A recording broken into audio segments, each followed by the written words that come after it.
ദൈവസാന്നിധ്യം നിറഞ്ഞ ഒരു പ്രഭാതം വീണ്ടും നമ്മുടെ ജീവിതത്തിൽ കാണുവാൻ കർത്താവ് തന്ന വിലയേറിയ ഭാഗ്യത്തെ ഓർത്ത് ദൈവത്തെ സ്തുതിക്കുന്നു. ഇന്ന് പ്രഭാതത്തിൽ ദൈവത്തിൻ്റെ ആത്മാവ് നമുക്ക് തരുന്ന ചിന്താവിഷയം, വാസ്തവമായി നമ്മൾ ദൈവമക്കളാണോ? നമ്മൾ ദൈവമക്കളാണെന്ന് ആര് പറഞ്ഞു? ഒരു വ്യക്തി നമ്മളോട് ചോദിക്കുകയാണ്, നിങ്ങൾ ദൈവമക്കളാണോ? നമ്മൾ എന്ത് ഉത്തരം കൊടുക്കും? ആണെന്ന് പറയുമ്പോൾ എങ്ങനെയാണ് നമ്മൾ ദൈവമക്കളായത്? ആരാണ് നമ്മളെ ദൈവമക്കളാക്കിയത്? ദൈവത്തിന് സ്തോത്രം. ചിന്തയ്ക്കായി തിരുവചനത്തിൽ നിന്നും ഒരു വേദഭാഗം വായിക്കാം. യോഹന്നാന്റെ സുവിശേഷം 1-ാം അധ്യായം 11-12 വാക്യം. അവൻ സ്വന്തത്തിലേക്ക് വന്നു. യേശുവിനെ കുറിച്ചാണ് പറയുന്നത്. യേശു സ്വന്തത്തിലേക്ക് വന്നു എന്ന് പറഞ്ഞാൽ അവൻ്റെ സ്വന്തം ജനത്തിൻ്റെ, യഹൂദൻ്റെ അടുത്തേക്ക് വന്നു, ഇസ്രായേലിൻ്റെ അടുത്തേക്ക് വന്നു. സ്വന്തമായവർ, ഇസ്രായേലിയർ, യഹൂദ്യർ അവനെ കൈക്കൊണ്ടില്ല, അവനെ തിരസ്കരിച്ച് കളഞ്ഞു. അവനെ കൈക്കൊണ്ടില്ല എന്ന ഒരു വിഷയം വെച്ചും കൊണ്ട് സ്വർഗസ്ഥനായ ദൈവം തൻ്റെ പദ്ധതിക്ക് വിരാമമിട്ടില്ല. പിന്നെ എന്ത് ചെയ്തെന്നറിയാമോ? അതാണ് യോഹന്നാന്റെ സുവിശേഷം 1-ാം അധ്യായം 12-ാം വാക്യത്തിൽ പറയുന്നത്. അവനെ കൈക്കൊണ്ട് അവൻ്റെ നാമത്തിൽ വിശ്വസിക്കുന്ന ഏവർക്കും ദൈവമക്കൾ ആകുവാൻ അവൻ അധികാരം കൊടുത്തു. ശ്രദ്ധിച്ച് കേൾക്കണം, നമുക്ക് തെറ്റുപറ്റരുത്. അവൻ അധികാരം കൊടുത്തു. എന്നാൽ ഈ അധികാരം മാത്രമേ കൊടുത്തുള്ളൂ, അവരെ ദൈവമക്കളാക്കിയില്ല. നമ്മൾ കർത്താവിനെ ഇപ്പോൾ കൈക്കൊണ്ടു, കർത്താവിൻ്റെ നാമത്തിൽ വിശ്വസിക്കുന്നതിനാൽ നമുക്ക് ദൈവമകനാകുവാനുള്ള ഒരധികാരം എനിക്ക് തന്നു. എന്നാൽ ഈ അധികാരം ഉപയോഗിച്ചും കൊണ്ട് ഞാൻ ദൈവമകനാകുവാൻ അത് എൻ്റെ ചുമതലയാണ്. Praise the Lord.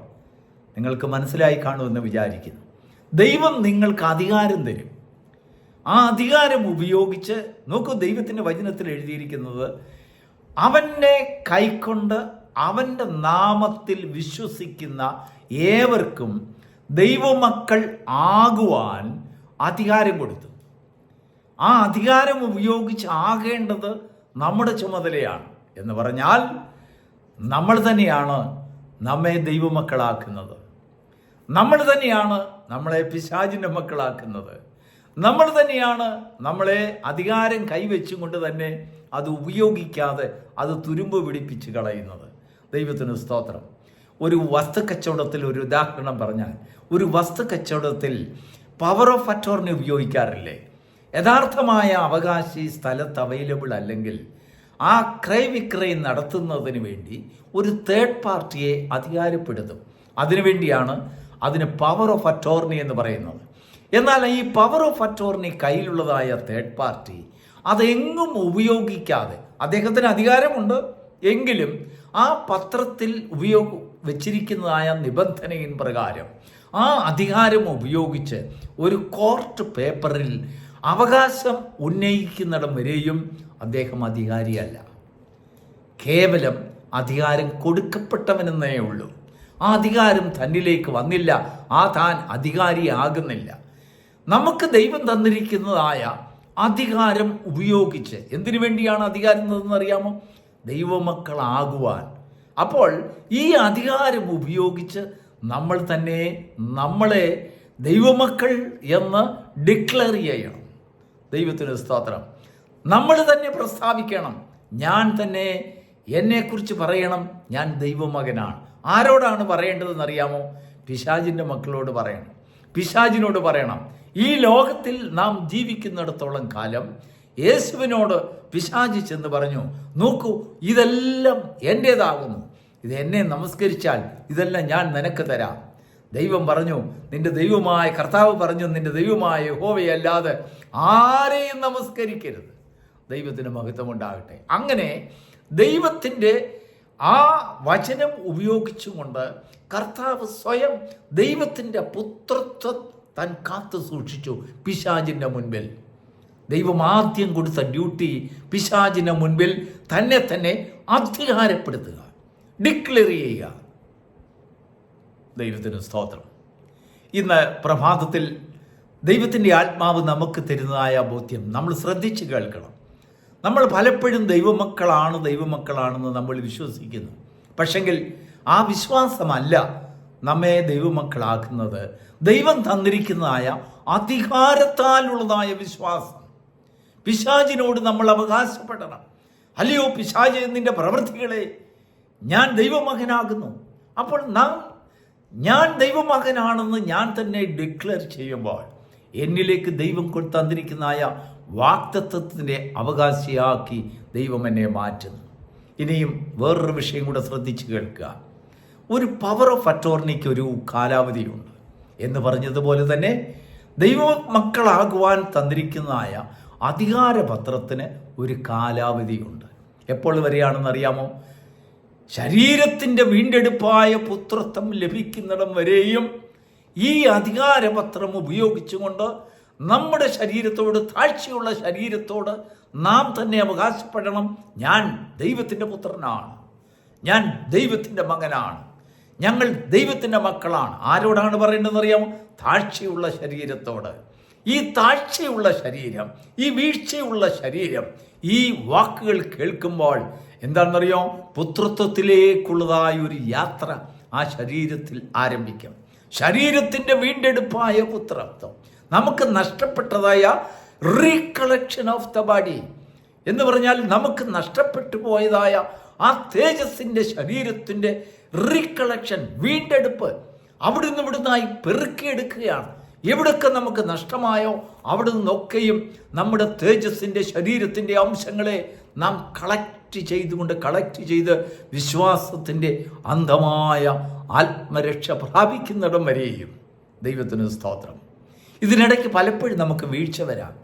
കൊരിന്ത്യ സഭയോട് അപ്പോസ്തലനായ പൗലോസ് ചോദിക്കുന്ന ഒരു ചോദ്യം, നിങ്ങൾ വിശ്വാസത്തിൽ ഇരിക്കുന്നുവോ എന്ന് നിങ്ങളെ തന്നെ പരിശോധിപ്പീൻ എന്ന് പറഞ്ഞാൽ, വിശ്വാസത്തിൽ ഇരുന്നതായ നിങ്ങൾ ചിലപ്പോൾ അവിടെ നിന്ന് സ്ലിപ്പായി പോകാൻ സാധ്യതയുണ്ട്. അതുകൊണ്ട് നാം രാവും പകലും നമ്മുടെ പ്രതിയോഗിയോട് നമ്മൾ അവകാശപ്പെട്ടുകൊണ്ടേ ഇരിക്കേണ്ടതായ ഒരു കാര്യമുണ്ട്. ഞാൻ ദൈവമകനാണ്, ദൈവമകളാണ്, ദൈവത്തിൻ്റെ സന്തതിയാണ്. അങ്ങനെയുള്ളതായ ഒരു അവകാശം ദിവസം തോറും നമ്മെ വിശ്വാസത്തിൽ ഉറപ്പിക്കും. ഏത് വിശ്വാസത്തിൽ?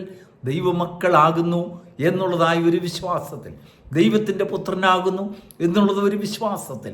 ഈ വിശ്വാസം നമ്മളിൽ വർദ്ധിച്ചു വരുമ്പോൾ ദൈവം തന്നിരിക്കുന്നതായ ഈ അധികാരം നാം ഉപയോഗിച്ച് നമ്മളെ തന്നെ ദൈവമക്കളാക്കുമ്പോൾ, ദൈവമകനാക്കുമ്പോൾ എന്താണ് സംഭവിക്കുന്നത് അറിയാമോ? പ്രതികൂലത നമ്മുടെ മുൻപിൽ ഭയപ്പെടുന്നതിനിടയായിത്തീരും.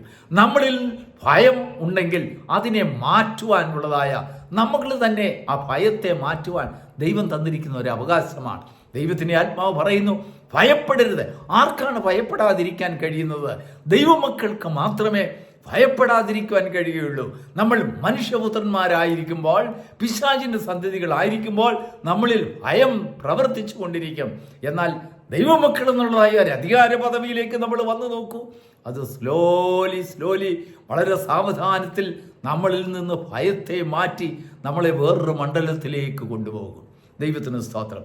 പ്രതികൂലങ്ങളെ ജയിക്കുവാൻ, അനേക തടസ്സങ്ങളെ ജയിക്കുവാൻ, പരിശോധനകളെ ജയിക്കുവാൻ, പരീക്ഷകളെ ജയിക്കുവാൻ നമ്മളിലുള്ളതായ ആ ദൈവപുത്രത്വത്തിൻ്റെ ഉറപ്പ് നമ്മളിൽ വ്യാപരിക്കുമ്പോൾ, ആ ശക്തി വ്യാപരിക്കുമ്പോൾ, ദൈവത്തിൻ്റെതായ അധികാരം വ്യാപരിക്കുമ്പോൾ അവിടെയൊക്കെയും നമുക്ക് ജയം നേടുന്നതിനിടയായിത്തീരും.